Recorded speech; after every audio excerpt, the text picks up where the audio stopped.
ഏറ്റവും പുതിയൊരു വാർത്ത. കാനഡയിലെ ഒരു മലയാളി വൈദികൻ ഒരു പള്ളിയിലെ വികാരിയാണ്. ഇവിടുന്ന് പോകുന്ന കത്തോലിക്കർക്കൊക്കെ, കാനഡയിലുള്ള മലയാളികളായ കത്തോലിക്കർക്കൊക്കെ വേണ്ടിയിട്ടുള്ള ഇവിടുത്തെ സീറോ മലബാർ, എറണാകുളം ആസ്ഥാനമായിട്ടുള്ള സീറോ മലബാർ സഭയുടെ വൈദികനാണ് അദ്ദേഹം. കുറെ കാലം താമരശ്ശേരിയിൽ ഉണ്ടായിരുന്ന ആളാണ്. 60 വയസ്സൊക്കെ കഴിഞ്ഞു, 60s ആണ്. Father James Cherikkal. ഇവിടെയൊക്കെ സഭയുമായി ബന്ധപ്പെട്ട ആളുകൾക്കൊക്കെ പരിചയം കാണുമല്ലോ. അദ്ദേഹത്തിനെ അവിടെ പോക്സോ കേസിൽ അറസ്റ്റ് ചെയ്തു. അവിടെ പോക്സോ എന്ന് പറഞ്ഞ നിയമമില്ലെങ്കിലും കാര്യം അറിയാൻ വേണ്ടിയാണ് ഞാൻ പറയുന്നത്. പ്രായപൂർത്തിയാകാത്ത പെൺകുട്ടിയെ പീഡിപ്പിച്ചു എന്നുള്ള കേസിലാണ് അറസ്റ്റ് ചെയ്തിരിക്കുന്നത്. ഇത് രൂപത തന്നെ ഇങ്ങനെ പോലീസ് കേസെടുത്തിട്ടുണ്ട്. അതുകൊണ്ട് ഇദ്ദേഹത്തിനെ വികാരി സ്ഥാനത്ത് നിന്ന്, പള്ളിയുടെ കാര്യങ്ങളിൽ നിന്ന് മാറ്റി നിർത്തിയിരിക്കുന്നു എന്നൊക്കെ അവർ തന്നെ ഒരു പ്രസ്താവന ഇറക്കിയത് ഞാൻ രാവിലെ വായിച്ചു. അവിടുത്തെ രൂപത, ടൊറന്റോ രൂപത. അപ്പോൾ അതിൻ്റെ അകത്ത് ചുമത്തിയ വകുപ്പ് ശ്രദ്ധിക്കണം. അവിടുത്തെ നിയമമാണല്ലോ sexual assault and sexual interference. ആ സെക്ഷൽ ഇന്റർഫറൻസ് ഇവിടെ പ്രയോഗം ഇല്ലല്ലോ. അവിടെ എങ്ങനെ വരുന്നു എന്ന് വെച്ചാൽ 16 വയസ്സിൽ താഴെയുള്ള പെൺകുട്ടികളെ പീഡിപ്പിക്കുമ്പോൾ ആണ് അതിന് സെക്ഷൽ ഇന്റർഫറൻസ് എന്ന് പറഞ്ഞൊരു വകുപ്പ് വരുന്നത്. അതുകൊണ്ടാണ് സാർ പോക്സോ ആണെന്ന് പറഞ്ഞത് അല്ലേ? 16 വയസ്സിൽ താഴെയുള്ള ആണ് സെക്ഷൽ. ഇവിടെ പറഞ്ഞാൽ മനസ്സിലാകാൻ എളുപ്പം അതല്ലേ. അപ്പൊ ടൊറന്റോ അതിരൂപത ഇദ്ദേഹത്തിന് അവിടുത്തെ പള്ളി പണികളിൽ നിന്ന് നീക്കി. 3 ദശകമായി ഫാദർ ജെയിംസ് ചേരിക്കൽ ടൊറന്റോയിലാണ് പ്രവർത്തിക്കുന്നത്, ആ പള്ളിയിൽ. അപ്പോൾ December 20 saint Jerome's Catholic church, അവിടെയായിരുന്നു ഇദ്ദേഹം വികാരിയായിരുന്നത്. Saint Jerome's Catholic church. അതായത് ഇവിടെ നിന്ന് പോയി ധാരാളം കത്തോലിക്കരുള്ള രാജ്യങ്ങളിലൊക്കെ ഇതുപോലെ പള്ളികൾ സ്ഥാപിച്ചിട്ടുണ്ട്. അതിലൊന്നാണ് ഈ സെന്റ് ജെറോംസ് കാത്തലിക് ചർച്ച്. കാനഡയിലെ ബ്രാംപ്ടണിലാണ്. Brampton. December 18 Peel regional police ആണ് ഈ വികാരിയെ അറസ്റ്റ് ചെയ്തത്. എന്ന് പറഞ്ഞാൽ ക്രിസ്മസിന് കുർബാനയൊന്നും അർപ്പിക്കാൻ പറ്റിയില്ല ഇത്തവണ. അവിടേക്ക് കുർബാന കൈക്കൊള്ളാൻ പറ്റിയില്ല അവിടുത്തെ സഭാ മക്കൾക്ക്. അതാണ് ഈ വികാരിയെ കൊണ്ടുണ്ടായ ഗുണം. ഡിസംബർ 25 മുതൽ ജനുവരി 3 വരെയുള്ള കുർബാന മാറ്റിവെച്ചിരിക്കുക. ഒരാൾ അയച്ച് ചെന്നിട്ടൊക്കെ വേണ്ടേ. 1997 മുതൽ ഈ വികാരി അവിടെ ഉണ്ട്. 2024 കഴിഞ്ഞ കൊല്ലാണ് ബ്രാംപ്ടണിലെ പള്ളിയിൽ വികാരിയാക്കിയത്. അപ്പോൾ വിദേശ രാജ്യങ്ങളിൽ, ഇപ്പോൾ യൂറോപ്പിലൊക്കെ നമുക്കറിയാമല്ലോ, പള്ളികളൊക്കെ മാറിയിട്ട് അത് ഡാൻസിങ് ഹോൾസ്, ബാറുകൾ, ആളുകൾ പ്രാർത്ഥിക്കാനൊന്നും പോകുന്നില്ലല്ലോ. പിന്നെ ഔട്ട്സോഴ്സിങ് ഓഫ് പ്രേയേഴ്സ് എന്ന് മാഷ് കേട്ടിട്ടുണ്ട്. അവിടെ ആളുകൾ അവിടെ അവിടുത്തെ ക്രിസ്ത്യാനികൾ അവിടെ പലയിടത്തും പള്ളി ഇല്ലാത്തത് കൊണ്ട് അവർക്ക് കുർബാന ഒക്കെ അർപ്പിക്കണമെന്ന് തോന്നുമ്പോൾ അത് കേരളത്തിലെ വൈദികർക്ക് കൊടുക്കും. അവർ കുറച്ച് ഡോളറും അയച്ചു കൊടുക്കും. അതാണ് ഔട്ട്സോഴ്സിങ് ഓഫ് കുർബാന. ഇവിടെ ചെയ്യും. നിങ്ങൾക്ക് അവിടെയുള്ളവർക്ക് ഓൺലൈനിലൊക്കെ ഇത് കാണാം. അപ്പൊ ഔട്ട്സോഴ്സിങ് ഓഫ് കുർബാന എന്ന് പറഞ്ഞിട്ടൊരു സംഭവം ഉണ്ട്. അത് ഇതുപോലെ ഹിന്ദുക്കളുടെ പൂജയും അങ്ങനെ ഉണ്ട് കേട്ടോ. പുറത്തുനിന്ന് ഓൺലൈനായിട്ട് കാണുന്ന ഔട്ട്സോഴ്സിങ് പരിപാടിയൊക്കെ ഉണ്ട്. അപ്പോ അങ്ങനെ കാനഡ, ബ്രിട്ടൻ, ഓസ്ട്രേലിയ ഇത്തരം സ്ഥലങ്ങളിലാണ് കൂടുതലും ഈ കേരളത്തിൽ നിന്നുള്ള സഭാമക്കൾക്ക് വേണ്ടി പള്ളി പണിത് ഈ കുർബാന അർപ്പിക്കാനൊക്കെ ഈ നമ്മുടെ സീറോ മലബാർ സഭ ശ്രമമൊക്കെ നടത്തിയിരിക്കുന്നത്. അങ്ങനെ ഒരു പ്രധാനപ്പെട്ട ദൗത്യം ഏൽപ്പിച്ചിരുന്ന ആളാണ് ഈ ജെയിംസ് ചേരിക്കൽ എന്ന് പറയുന്ന ഈ കേസിൽപ്പെട്ട, പോക്സോയിൽപ്പെട്ട ആള്.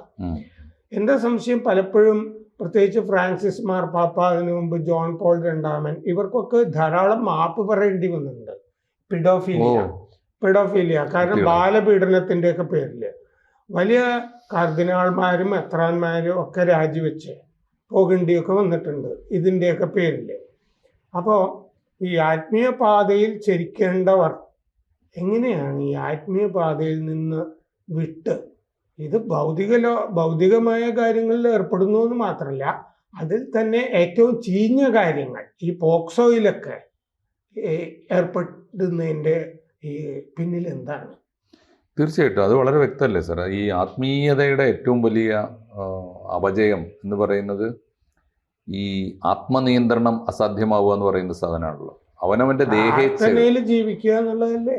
പ്രാർത്ഥനയിൽ ജീവിക്കുക. അതിനാദ്യം വേണ്ടത് സാറേ ഈ ഭൗതികമായ ദേഹേച്ഛകളുടെ പിടിയിൽ നിന്ന് അവനവനെ തന്നെ മോചിപ്പിക്കാൻ കഴിയാതെ എങ്ങനെയാണ് ഒരാൾ ആത്മീയ ജീവിയാവുക?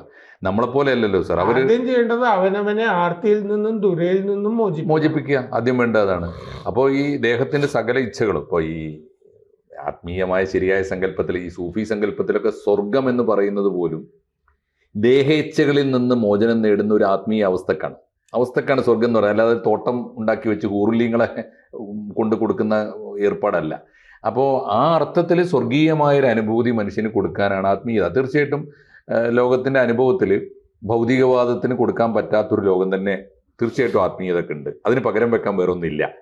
അവനവൻ്റെ ദുരിതങ്ങളുടെ നടുവിൽ ദൈവമേ എന്നെ കാത്തോളണേ, കർത്താവെ രക്ഷിക്കണേ എന്ന് പറയുമ്പോൾ കിട്ടുന്നൊരു സാന്ത്വനം ഉണ്ടല്ലോ വിശ്വാസിക്ക്. അതിന് പകരം കൊടുക്കാൻ ഭൗതികവാദികളുടെ കയ്യിലൊന്നുമില്ല. അതുകൊണ്ടാണ് വിശ്വാസം നിലനിൽക്കുന്നത്. അങ്ങനെ വരുമ്പോൾ പക്ഷേ അതിന് വരുന്ന ഏറ്റവും വലിയ കളങ്കവും പുഴുക്കുത്തുമാണിത്. ആത്മനിയന്ത്രണം സാധ്യമല്ലാത്തവർ ആത്മീയ മണ്ഡലത്തെ നയിക്കുക. അവനവൻ്റെ നഫ്സിനെ എന്ന് പറയും അറബിയിൽ, അവനവൻ്റെ സ്വത്വത്തെ അല്ലെങ്കിൽ അവനവൻ്റെ സത്തയെ, അവനവൻ്റെ ശരീരത്തെ, ആത്മാവിനെ നിയന്ത്രിക്കാൻ പറ്റാത്തവൻ എങ്ങനെയാണ് ഒരു സമൂഹത്തെ നിയന്ത്രിക്കുക? അവൻ എങ്ങനെയാണ് ഒരു സമൂഹത്തെ നയിക്കുക? അവൻ എങ്ങനെയാണ് ഒരു സമൂഹത്തിന് വഴികാട്ടുക? അവൻ പഠിപ്പിക്കുന്ന ആത്മീയത ഏതാണ്? അവൻ ഏത് യേശുവിനെയാണ് പഠിപ്പിക്കുക? ഏത് ഗുരുവിനെയാണ് പഠിപ്പിക്കുക? ആ ഒരു ചോദ്യം വളരെ പ്രധാനമാണ്. ഇയാള് ഈ വൃത്തികേട് കാണിച്ചിട്ടുള്ള ഒരു മലയാളി പെൺകുട്ടിയോടാകാനുള്ള സാധ്യത വളരെ കൂടുതലാണ്. കഷ്ടമാണ് സാർ. പ്രധാനപ്പെട്ട കാര്യം മാർപ്പാപ്പ, ഇതിപ്പോൾ നമ്മളിപ്പോൾ ഏതെങ്കിലും ഒരു ആത്മീയ പ്രസ്ഥാനത്തിനെയോ അല്ലെങ്കിൽ പ്രത്യേക സമുദായത്തെയോ കുറ്റപ്പെടുത്തുന്നതിലും കാര്യമില്ല. ഇത് ഏറെക്കുറെ എല്ലാ സമുദായത്തിലും ഉണ്ട്. സാറ് പറഞ്ഞ പോലെ ഇപ്പോൾ ഈ നമ്മുടെ ഇസ്ലാമിക സമൂഹത്തിൽ ധാരാളം മദ്രസകളൊക്കെ ആയിട്ട് കേന്ദ്രീകരിച്ച് ധാരാളം ഇത്തരം ആരോപണങ്ങൾ നിരന്തരമായിട്ട് വരാറുണ്ട്. സന്യാസിമാരെ കുറിച്ചും യഥാർത്ഥ സന്യാസിയല്ലേ കുറിച്ച് യഥാർത്ഥ സന്യാസിക്ക് ഇതൊന്നും ബാധകമല്ലല്ലോ. സന്യാസിമാരുടെ വേഷം കെട്ടി നടക്കുന്ന പല കപടന്മാരെ കുറിച്ചും ഇത്തരം ആക്ഷേപങ്ങളുണ്ട്. ഈ ക്രിസ്തീയ സഭയ്ക്കുള്ള വേറൊരു പ്രധാനപ്പെട്ട പരിമിതി അല്ലെങ്കിൽ അവരുടെ ശക്തിയും അതാണ്, ദൗർബല്യം അതാണ്. അവരിൽ പ്രധാനപ്പെട്ട വിഭാഗങ്ങളൊന്നും ഈ കുടുംബജീവിതം അനുവദിക്കുന്നില്ലല്ലോ.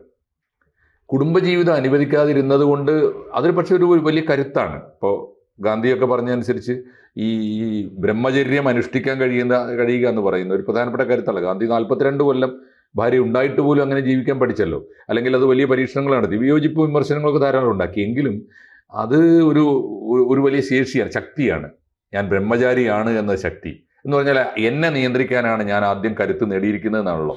അതിൻ്റെ കൂടി പരാജയമാണിത്. ഇത്രയും കാലം അവർ ഈ സഭയിൽ ചേരുന്നു, പഠിക്കുന്നു, ആത്മീയമായ ശീലങ്ങൾ അഭ്യസിക്കുന്നു, ആത്മനിയന്ത്രണം ശീലിക്കുന്നു. അങ്ങനെയൊക്കെ കത്തോലിക്കർക്കിടയിൽ സംഗതി ശരിയാണ്, ബ്രഹ്മചര്യം എന്നുള്ളത് ശരി. പക്ഷെ അവരിലുമൊക്കെ അവരുമായി ബന്ധപ്പെട്ടവരോ അല്ലെങ്കിൽ ഈ ക്രിസ്ത്യൻ തിയോളജിയുമായി ബന്ധപ്പെട്ടവരിൽ തന്നെ ഈ സെന്റ് ഫ്രാൻസിസ് അസീസി എന്നൊക്കെ പറയുന്ന വലിയ ആചാര്യന്മാരും ഒക്കെ ഉണ്ട്. അതുപോലെ ഈ ഫിലോകാലിയ എന്ന് പറഞ്ഞിട്ട് ഇവർക്ക് തന്നെ ഒരു ഫിലോസഫിക്കൽ ടെക്സ്റ്റ് ഉണ്ട്, 3-4 ഭാഗങ്ങളിൽ. എൻ്റെ കയ്യിലുണ്ട് ഇത്.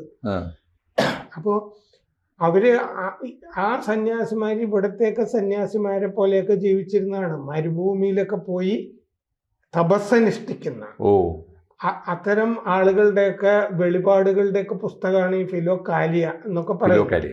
അത്തരം ആളുകളൊക്കെ അവരുടെ കൂട്ടത്തിലും ഉണ്ടായിരുന്നതാണ്. അപ്പോൾ ഈ നിക്കോസ് കസാൻസാക്കിസ് ഗ്രീക്ക് എഴുത്തുകാരനാണ്. നമ്മൾ അദ്ദേഹത്തിൻ്റെയൊക്കെ പുസ്തകങ്ങളൊക്കെ നമ്മൾ നമ്മുടെ യൗവനത്തിലൊക്കെ ലാസ്റ്റ് ടെംപ്റ്റേഷൻ ഓഫ് ക്രൈസ്റ്റ് ഒക്കെ ധാരാളം വായിച്ചിട്ടുള്ളതാണ്. അദ്ദേഹത്തിൻ്റെ റിപ്പോർട്ട് ഗ്രിക്കോ എന്ന് പറഞ്ഞിട്ടൊരു ആത്മകഥയുണ്ട്. ആ ആത്മകഥ ഞാൻ വായിച്ചപ്പോൾ ഞാൻ ഞെട്ടിപ്പോയൊരു മുഹൂർത്തം. നമ്മളതിന് പ്രിപ്പയർഡ് അല്ലായിരുന്നു അങ്ങനെ ഒരു മുഹൂർത്തം വരുന്നതിന്. ഈ ഭയങ്കര ഈ സ്പിരിച്വലായ അന്വേഷണങ്ങൾ, നടത്തിയിട്ടുള്ള ഒരാളാണ് കസാൻ സാക്കീസ്. അത് ആ ഭാഗത്ത് പറയുന്നുണ്ട്. അങ്ങനെയൊക്കെ അന്വേഷണം നടത്തുന്ന കാലത്ത് ഒരു അഭിസാരിക ജനുവയിൽ വെച്ചിട്ട് സ്വിറ്റ്സർലൻഡിൽ വെച്ചിട്ട് ഇദ്ദേഹത്തിനെ സമീപിച്ചു. നമുക്ക് ഇന്ന സമയത്ത് സമാഗമം ആകാം എന്നൊക്കെ ഇവർ സമ്മതിക്കുകയൊക്കെ ചെയ്തു. ആ സമയമായപ്പോഴേക്കും കസാൻ സാക്കീസിന്റെ കവിള് ഇങ്ങനെ വീർക്കാൻ തുടങ്ങി. എന്നിട്ട് ഇതിൽ നിന്ന് എന്തോ ഒരു ദ്രാവകമൊക്കെ പുറപ്പെടാനൊക്കെ തുടങ്ങി. അപ്പോൾ ഇദ്ദേഹം ആ കാലത്ത് എനിക്ക് തോന്നുന്നത് യുങ്ങിനെയാണോ പോയി കണ്ടതെന്ന് എനിക്ക് സംശയമുണ്ട്, നമ്മുടെ ഫ്രോയിഡിന്റെ ഒക്കെ കൂടെ ഉള്ള. അപ്പോൾ ഇത് കണ്ടെത്തി. ഇത് മധ്യകാലഘട്ടത്തിൽ ഇതിന് അസെറ്റിക്സ് ഡിസീസ് എന്നാണ് പറയുന്നത്. അസെറ്റിക് എന്ന് പറഞ്ഞാൽ സന്യാസി. മധ്യകാലഘട്ടത്തിൽ ഇങ്ങനെ മരുഭൂമിയിലൊക്കെ പോയി തപസ് അനുഷ്ഠിച്ചിരുന്ന സന്യാസിമാർക്ക് വരുന്നതാണ്. കാരണം അവർ ബ്രഹ്മചര്യം ഉറച്ചിങ്ങനെ പിടിക്കുമ്പോൾ വരുന്നതാണത്. അപ്പൊ ഇദ്ദേഹം ഇങ്ങനൊരു ശാരീരികമായ തൃഷ്ണ വന്നു കഴിഞ്ഞപ്പോൾ അത് ശമിപ്പിക്കാൻ വേണ്ടി കസാൻ സാക്കീസിൽ ഉണ്ടായ അസുഖമാണിത്. ഒരു ബാലൻസിങ്ങിന് വേണ്ടിയിട്ടല്ലേ, സന്യാസ രോഗം എന്ന് പറഞ്ഞാൽ മറ്റേതിൽ നിന്ന് തടയുകയാണ് ചെയ്തത്, ഏതോ ഒരു അതീത ശക്തി. തീർച്ചയായും. അപ്പൊ ഇങ്ങനെയും ലോകത്ത് നമുക്ക് അനുഭവങ്ങൾ വായിക്കാനുള്ളപ്പോഴാണ് അത് നല്ല വായന, അതിനുള്ള തൃഷ്ണ, തപസ്, ഇതൊക്കെയാണ് കുറഞ്ഞു വരുന്നത്. അത് കുറഞ്ഞു വരുന്നു. മാത്രമല്ല ഇതിനെ ശക്തിപ്പെടുത്താനുള്ള ഈ ആത്മശക്തിയെ വികസിപ്പിക്കാനും ശക്തിപ്പെടുത്താനും ഉള്ള വഴിക്കല്ല അവർ സഞ്ചരിക്കുന്നത്. അതുകൊണ്ടൊക്കെയാണുള്ളത്. ഇപ്പോൾ ഇത് പ്രായപൂർത്തിയാവാത്ത കുട്ടിയായതുകൊണ്ടാണ് നമ്മൾ ഈ രീതി ചർച്ച ചെയ്യുന്നത്. പ്രായപൂർത്തിയായവർക്കുള്ള അനുഭവങ്ങൾ സിസ്റ്റർ ജസ്മീൻ ഉൾപ്പെടെയുള്ള പലരും എഴുതി വെച്ചിട്ടുണ്ടല്ലോ. ധാരാളം സന്യാസിനികൾ, ആമേൻ ഉൾപ്പെടെയുള്ള പുസ്തകങ്ങളൊക്കെ മലയാളത്തിൽ വന്നല്ലോ. അഭയ കേസ് പോലുള്ള കേസുകളൊക്കെ ഇതിന്റെ കൊല്ലത്ത് ഒരു വൈദികനെ ശിക്ഷിച്ചിരുന്നല്ലോ കൊലക്കേസില്, ഇതുപോലെ തന്നെ വിൻസെന്റ് എന്നാണെന്നാണ് എൻ്റെ ഓർമ്മ. കൊല്ലത്തെ പഴയ കേസില്ലേ, ബെനഡിക്റ്റിന്റെ മാഴത്തരുവി മൈനത്തരുവി എന്നൊക്കെ പറഞ്ഞു വയനാട്ടിൽ നിന്നൊരു അച്ഛന്റെ കേസ് വന്നില്ലേ. എന്തായാലും ആത്മീയത ശക്തിപ്പെടുത്താനുള്ള പണിയാണ് നമ്മുടെ ആത്മീയവാദികൾ ആദ്യം ചെയ്യേണ്ടത്. അത് ആത്മീയതയുടെ ജീർണതയാണ്. ആത്മാവിന്റെ വിളിയാണ് കേൾക്കേണ്ടത്, പക്ഷേ ശരീരത്തിന്റെ വിളിയല്ല എന്ന് നമുക്ക് വൈദികരോട് പറയാം. അത് തന്നെ നമുക്ക് പറയാനുള്ളൂ, വേറെ ഒന്നും നമുക്ക് ചെയ്യാനില്ല. ഓക്കെ. കൂടുതൽ വാർത്തകളും വിശേഷങ്ങളും നിങ്ങളിലേക്ക് എത്താൻ ABC മലയാളം സബ്സ്ക്രൈബ് ചെയ്യുക, ബെൽ ബട്ടണും അമർത്തുക.